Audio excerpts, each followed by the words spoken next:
નમસ્કાર મિત્રો આજે આપણે જોઈશું પ્રકરણ 6 એનો એક ભાગ છે ત્રિકોણોની સમરૂપતા। મિત્રો આપણે શીખી ગયા કે સમરૂપતાને સિમિલારિટીઝ કહેવાય। સમરૂપતા મતલબ એવી બે આકૃતિઓ કે જે બે આકૃતિઓના आकार देखाव के रूप समान है, परंतु एवी बे आकृतिओना माप समान नहीं अथवा कद समान नहीं। तो मित्रों आवी आकृतिओ छे एने आपणे समरूप आकृतिओ कहेशुं। तो मित्रों आपणे जोयुं बहुकोणोनी समरूपता, चौरस लंबचौरसनी समरूपता। हवे जोईए त्रिकोणोनी समरूपता, जेना उपर आधारित आपणुं आखुं प्रकरण छे। तो मित्रों अहीं बे त्रिकोणो दોરીશ। एक त्रिकोण દોરીશ જેની બાજુઓના માપ 3 સેમી, 4 સેમી અને 5 સેમી છે। એવો એક ત્રિકોણ દોરીશ જેની બાજુઓના માપ 3 સેમી, 4 સેમી અને 5 સેમી છે। ત્રિકોણને નામ આપી દઈશ ત્રિકોણ ABC। આ જ રીતે બીજો એક ત્રિકોણ દોરું છું। त्रिकोणનું નામ છે DEF, પરંતુ એની બાજુઓના માપ આ બાજુઓથી થોડા અલગ પ્રકારના છે। અહીં નામ આપું છું 6 સેમી, આ માપ છે 8 સેમી અને આ માપ છે 10 સેમી। મિત્રો અહીં આ બે ત્રિકોણોની અંદર આ બાજુઓના માપ છે। હવે જોઈએ એના ખૂણાઓના માપ। તો કે ભાઈ ખૂણો A નું માપ ખૂણા D बराबर છે। એવી જ રીતે મિત્રો ખૂણા B નું માપ બરાબર ખૂણા E નું માપ છે। B નું અને E નું માપ સરખું છે। એ રીતે મિત્રો ખૂણા C નું માપ બરાબર ખૂણા F નું માપ છે। તો મિત્રો અહીં ખૂણાઓના માપ સમાન છે અને બાજુઓના માપ જુદા જુદા આપ્યા છે। તો મિત્રો આ બે ત્રિકોણોને આપણે समरूप है कि नहीं एने चकासीशुं, एना माटेनी शरतो लखीशुं। तो अहीं आपणे जोईशुं पहली शरत छे अनुरूप बाजुओना मापनो गुणोत्तर। अनुरूप बाजुओना मापनो गुणोत्तर चकासीए तो के AB ना छेदमां DE बराबर AB નું મૂલ્ય છે 3, AB ને અનુરૂપ બાજુ છે DE 3/6, 3 એકા 3, 3 દુ 6, જવાબ આવી જશે 1/2।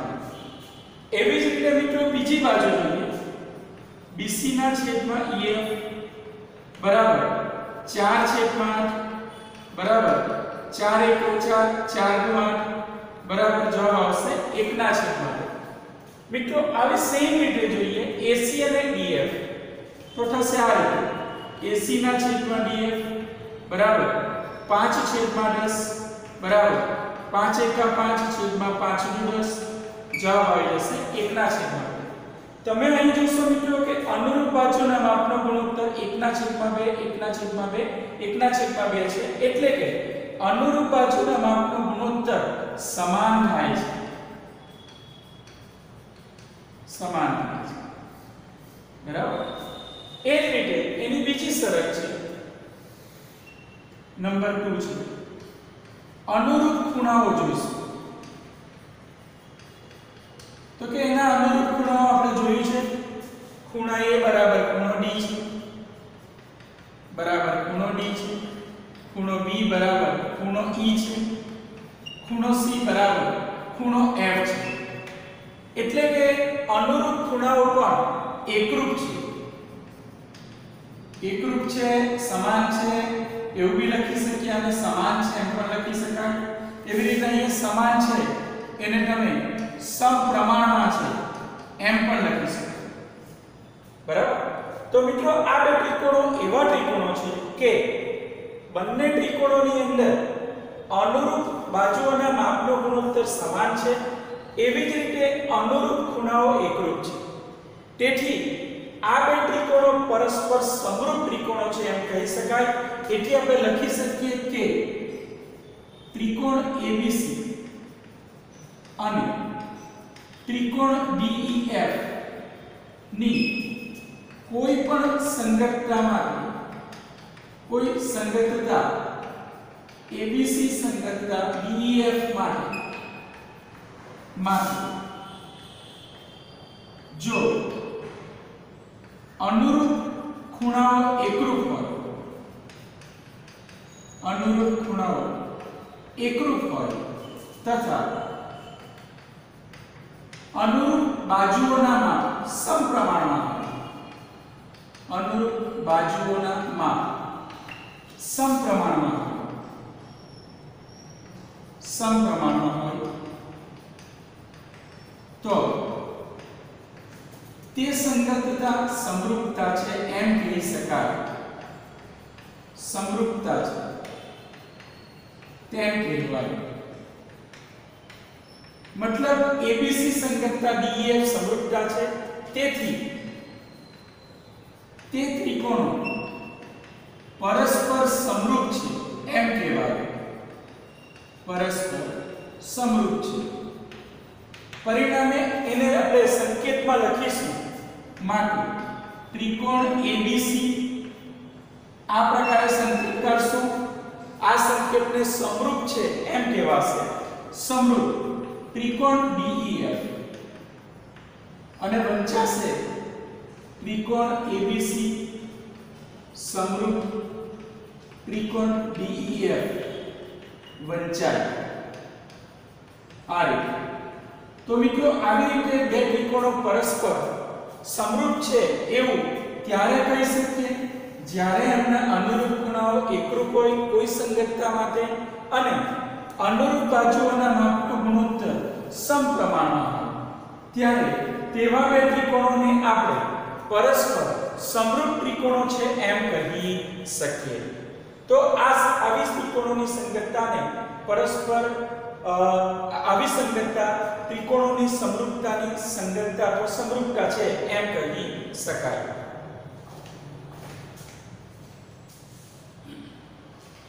નમસ્કાર મિત્રો, આપણે જોઈશું પ્રમેય 6.1 પ્રકરણ 6. ખૂબ અગત્યનું પ્રમેય છે મિત્રો, સારી રીતે એને સમજશો અને તમારે આ પ્રમેય પરીક્ષામાં તમને 4 માર્ક્સમાં પૂછાઈ શકે છે. ખૂબ અગત્યનું પ્રમેય છે. થેલ્સ નામના ગણિત શાસ્ત્રી આપ્યું છે, એથી એને થેલ્સનું પ્રમેય અથવા એને સમપ્રમાણતાનું મૂળભૂત પ્રમેય પણ કહે છે. તો મિત્રો આપણે સમજીએ સમપ્રમાણતાનું મૂળભૂત પ્રમેય, પ્રમેય 6.1. મિત્રો અહીં આપણને આપ્યું છે જો ત્રિકોણની કોઈ એક બાજુની સમાંતર દોરેલી રેખા બાકીની બે બાજુઓને બે ભિન્ન બિંદુમાં છેદે છે, તો મિત્રો એના માટે એક ત્રિકોણ બનાવશું. આ રીતે આ ત્રિકોણ છે. તમારે મિત્રો એને સ્કેલની મદદથી બનાવવાનું છે. ત્રિકોણના શિરોબિંદુને નામ આપી દઈશું ABC. હવે મિત્રો ત્રિકોણની કોઈ એક બાજુને સમાંતર દોરેલી રેખા, એનો અર્થ એમ છે કે આપણે આ રીતે પણ દોરી શકીએ. જો મિત્રો આપણે આ રીતે દોરી દઈએ તો એ AB ને સમાંતર બને. એ રીતે મિત્રો આપણે આ રીતે દોરી દઈએ તો એ BC ને સમાંતર બને. અને જો મિત્રો આપણે એને આ રીતે દોરી દઈએ તો એ AC ને સમાંતર બને. તો અહીં આપણે માત્ર કોઈ એક બાજુને સમાંતર રેખા દોરવાનું છે. ક્યાં તો આપણે AB ને સમાંતર દોરવાનું છે, ક્યાં તો BC ને, ક્યાં તો AC ને. જ્યારે આપણે આ રીતે દોરીશું ત્યારે આપણે દોરી દઈએ છીએ કોઈ એક બાજુને સમાંતર રેખા છે, તો એ રેખા દોરી દઈએ છીએ આ રીતે. આ છે. આને તમે રેખા L નામ આપી શકો, આને તમે રેખા DE નામ આપી શકો. તમે જોશો મિત્રો રેખા DE એ BC ને સમાંતર છે. આ બે બે રેખાઓ પરસ્પર સમાંતર છે એમ કહી શકાય. રેખા DE અને BC પરસ્પર સમાંતર છે એમ કહેવાય. તથા રેખા DE AB ને D માં છેદે છે અને AC ને E માં છેદે છે. તો આપણે સાબિત કરવાનું છે આ રીતે, અને જે આપેલું છે એ લખીશું. સાબિતી. ત્રિકોણ ABC માં BCA BC ને समांतर દોરેલી રેખા DE છે તથા રેખા DE આ જે રેખા DE છે AB ને D માં છેદે છે, AC ને E માં છેદે છે, AB ને D માં અને AC ને E માં છેદે છે એવું આપણને આપેલ છે એમ આપેલ છે. હવે મિત્રો આપણે સાબિત કરવાનું છે કે આ રેખા વડે કપાતા રેખાખંડો, તો કે આ જે રેખા છે DE એના દ્વારા બે પ્રકારના રેખાખંડો કપાશે. એક રેખાખંડ બનશે AD અને DB, બીજો રેખાખંડ બનશે EAE અને EC. તો આપણે સાબિત કરવાનું છે મિત્રો કે AD અને DE તેમજ AE અને EC પરસ્પર સમપ્રમાણમાં છે એમ સાબિત કરવાનું છે. તો અહીં આ બાજુઓ પર કપાતા રેખાખંડો મતલબ AD અને DE, AE અને EC, બરાબર. તો આ જે રેખાખંડો છે તે બાજુઓનું સમપ્રમાણમાં વિભાજન કરે છે. મતલબ AB નું અને AC નું, AD અને DE તેમજ AE અને EC સમપ્રમાણમાં વિભાજન કરે છે એમ સાબિત કરવાનું છે. તો સાબિત કરવાનું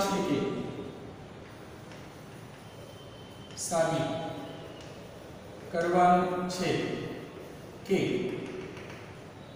AD ના છેદમાં DE બરાબર AE ના છેદમાં EC. તો આ પ્રકારનું આપણે સાબિત કરવાનું છે. તો આ પ્રકારનું સાબિત કરવા માટે આપણે હવે ચર્ચા કરીશું. તો પહેલા મિત્રો આપણને જે કંઈ આપ્યું છે એ લખી દઈશું, જે સાબિત કરવાનું છે એ લખી દઈશું. હવે મિત્રો આપણે સાબિત કરીશું.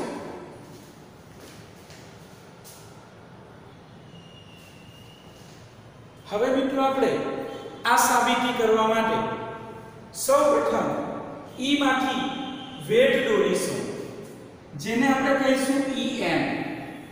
આ રીતે આપણે એક વેધ દોરીશું, આને આપણે વેધ કહીશું, બરાબર. અને DE ને જોડી દઈશું આ રીતે. તો સૌપ્રથમ આપણે વેધ EN દોરીશું, નામ આપશું એને EN. સૌપ્રથમ EN લંબ AB રચો તથા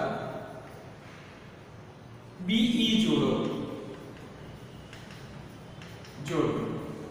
તો આ રીતે આપણે એને BE જોડી દઈશું. હવે મિત્રો આપણી પાસે બે પ્રકારના ત્રિકોણ બનશે. એક ત્રિકોણ આ પ્રકારનો છે, આ રીતનો છે. આ પ્રકારનો એક ત્રિકોણ બનશે. ત્રિકોણનું નામ બનશે આ રીતે, ત્રિકોણ AE અને D. આ રીતે આ એક ત્રિકોણ છે મિત્રો આપણી પાસે. આ જે ત્રિકોણ છે એની અંદર આ વેધ છે, આ વેધ છે અને આ એનો પાયો છે, પાયો. તો સૌપ્રથમ મિત્રો આપણે આ જે ત્રિકોણ છે એ ત્રિકોણનું સૂત્ર લખીશું.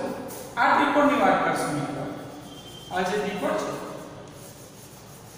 આ ત્રિકોણ જેની અંદર આ વેધ છે આ રીતે અને આ એનો પાયો છે તો ત્રિકોણ આપણે જાણીએ છીએ મિત્રો ત્રિકોણનું ક્ષેત્રફળનું સૂત્ર કે ત્રિકોણનું ક્ષેત્રફળ બરાબર 1/2 પાયો ગુણ્યા પાયા પરનો વેગ તો લખશું હવે ત્રિકોણ ABCD નું ક્ષેત્રફળ બરાબર 1/2 પાયો ગુણ્યા વેગ કરીશું બરાબર 1/2 ચલો મિત્રો પાયો છે AD અને વેગ છે EN તો બનશે AD ગુણ્યા EN બરાબર ત્રિકોણ ADE ના ક્ષેત્રફળને માત્ર ADE પણ લખાય તો આ રીતે આપણે એક પરિણામ મેળવીશું બરાબર હવે મિત્રો બીજો ત્રિકોણનો ઉપયોગ કરશું આની અંદર જ બીજો ત્રિકોણ થઈ જશે આ રીતે આ પ્રકાર આ આપણો બીજો ત્રિકોણ બનશે બરાબર આ જે ત્રિકોણ છે એ ત્રિકોણને આપણે આ રીતે નામ આપીશું આ રીતે ત્રિકોણનું નામ બનશે BED અથવા એને એમ બી કહી શકીએ આપણે BDE મિત્રો પહેલા આપણે ત્રિકોણ લીધો હતો ADE હવે આપણે જે ત્રિકોણ લઈશું એ ખાસ આ પ્રકારનો છે સોરી મિત્રો આપણે આ ત્રિકોણની વાત કરશું માત્ર આ બરાબર આ જે ત્રિકોણ છે એને આપણે ડાર્ક કરી દઈએ આ જે ત્રિકોણ છે એને આપણે આ રીતે ડાર્ક કરીશું માત્ર આ ત્રિકોણની વાત કરીશું બરાબર આ ત્રિકોણ ચલો આ ત્રિકોણનું નામ બનશે ત્રિકોણ BDE આ રીતે ત્રિકોણ BDE માટે આ વેધ બનશે બરાબર આ ઉપરાંત એનો પાયો બની જશે આ DB એનો શું બની જશે પાયો બરાબર તો આ DB એનો પાયો બનશે આ એનો વેધ બનશે તો લખશું આ રીતે તે જ રીતે ત્રિકોણ BDE નું ક્ષેત્રફળ બરાબર 1/2 પાયો ગુણ્યા વેગ બરાબર 1/2 પાયો થઈ જશે આ રીતે હવે આ એનો પાયો બનશે BD બરાબર અને આ એનો વેગ બનશે EN તો લખશું આ રીતે BD ગુણ્યા EN પરિણામ નંબર શું કહીશું 2 મિત્રો અહીં નામ આપવાનું રહેશે BD બરાબર જેને આપણે સાબિત કરવાનું છે આ રીતે તો આવી રીતે પહેલા આપણે બે ત્રિકોણો લઈશું તમને ખ્યાલ આવ્યો હશે મિત્રો પહેલો જે ત્રિકોણ છે એ ત્રિકોણનું નામ છે ADE અને બીજો જે ત્રિકોણ છે એનું નામ છે BDE તો આવી રીતે મિત્રો આપણે બે પ્રકારના સૂત્રો મેળવીશું હવે આ બંને સૂત્રોનો આપણે ભાગાકાર કરીશું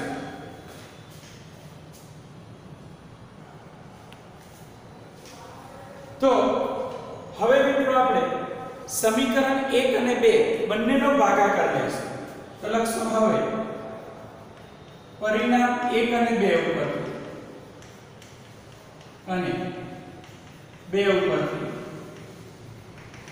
ADE ભાગ્યા BDE ચલો મિત્રો આપણે ADE નું સૂત્ર આપણે લખેલું છે 1/2 AD ગુણ્યા EN છેદમાં 1/2 ગુણ્યા BD ગુણ્યા EN તો મિત્રો EN કટ થઈ જશે 1/2 કટ થશે આ રીતે આપણે એને કટ કરીશું આ રીતે તો જવાબ રહી જશે ADE છેદમાં BDE બરાબર AD ના છેદમાં BD ખૂબ અગત્યનું પરિણામ છે મિત્રો આ જેને આપણે પરિણામ 3 કહીશું હવે મિત્રો આ જ રીતે બીજા ત્રિકોણો પસંદ કરીશું.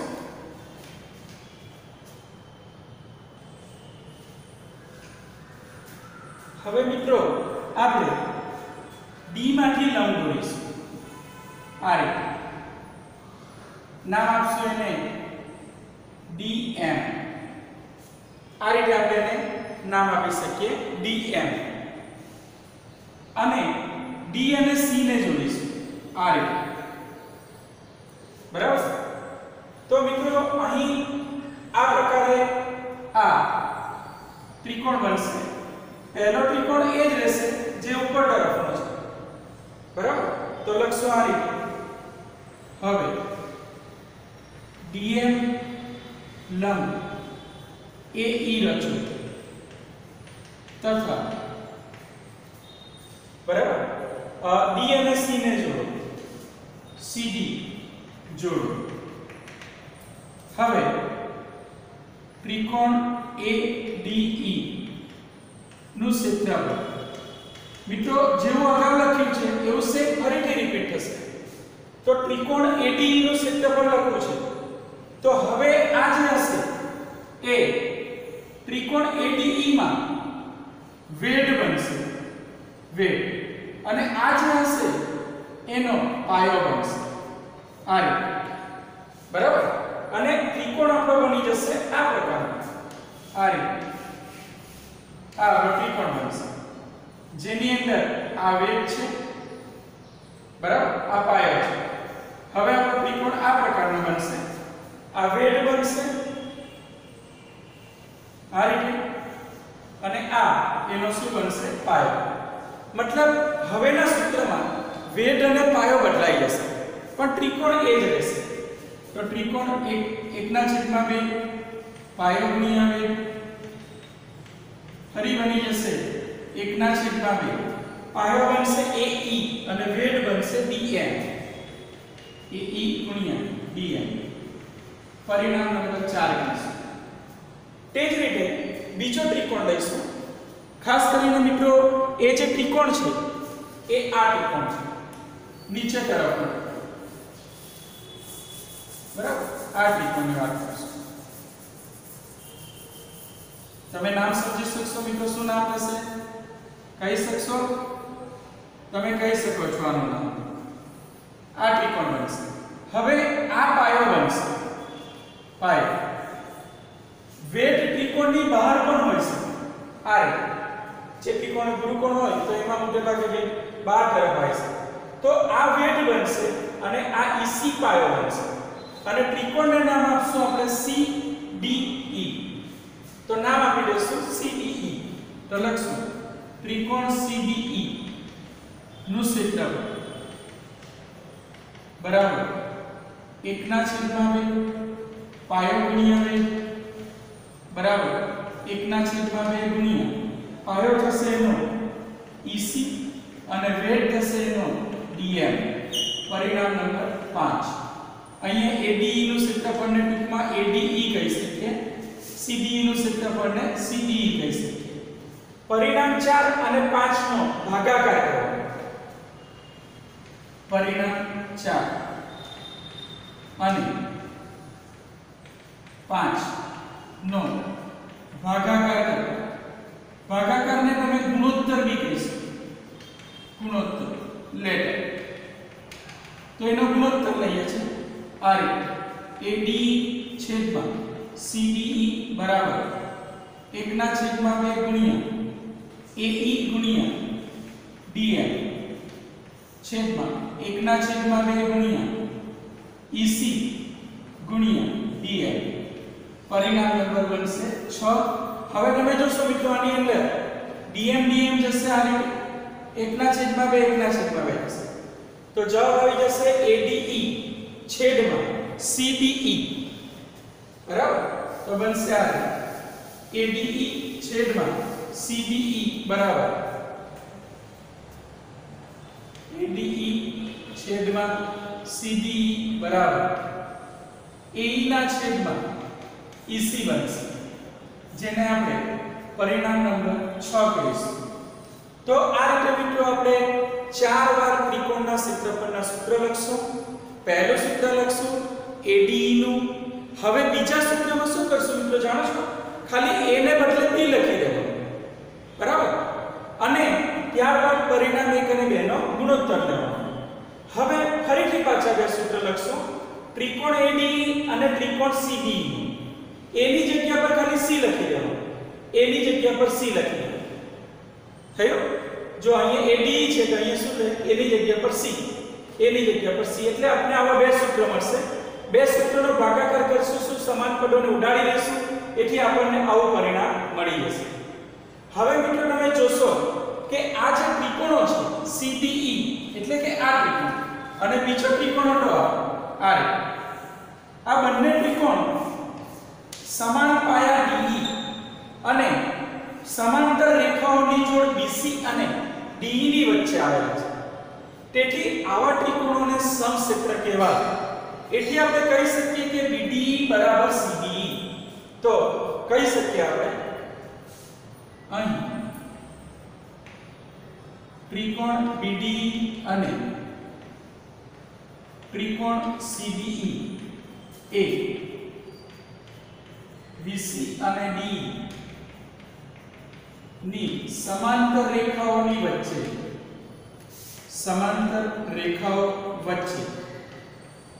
તથા એક જ પાયા BE પર આવેલા છે.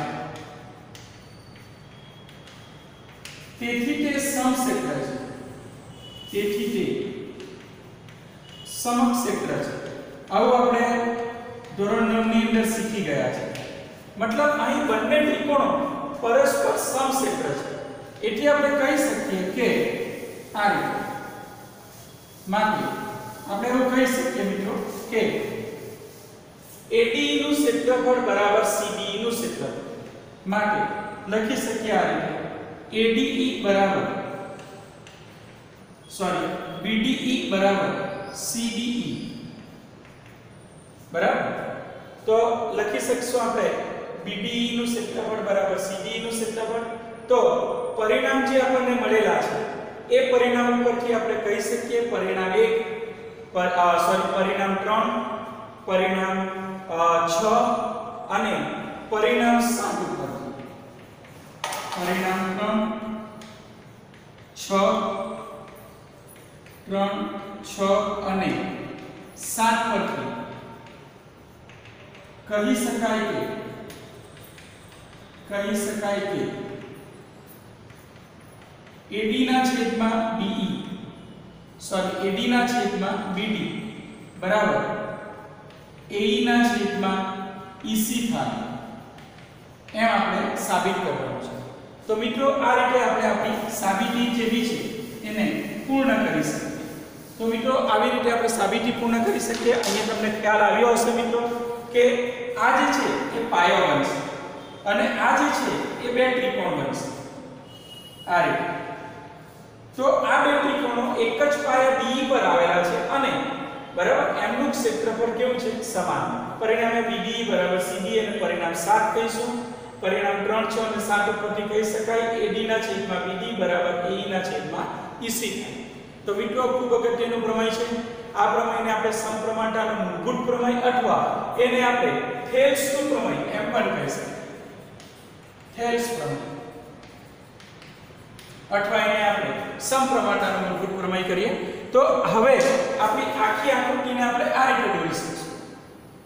આ આપણી આખી આકૃતિ બનશે. મેં તમને એ રીતે સમજાવેલું છે કે જેટલું જરૂર હોય એ મુજબ મેં તમને સમજાવ્યું છે. તો પહેલા ત્રિકોણ માટે આ પાયો બનશે અને આ વેધ બનશે. ખ્યાલ આવ્યો છે મિત્રો? તો પહેલા ત્રિકોણ લઈશું ADE.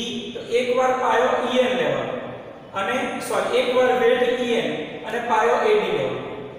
તો આવી રીતે આપણે ચાર સૂત્રો બનાવી શકીએ અને ચાર સૂત્રો ઉપરથી આપણે આપેલું પરિણામને સાબિત કરી શકીએ, જેને સમપ્રમાણતાનું મૂળભૂત પ્રમેય અથવા તો થેલ્સનું પ્રમેય પણ કહે છે.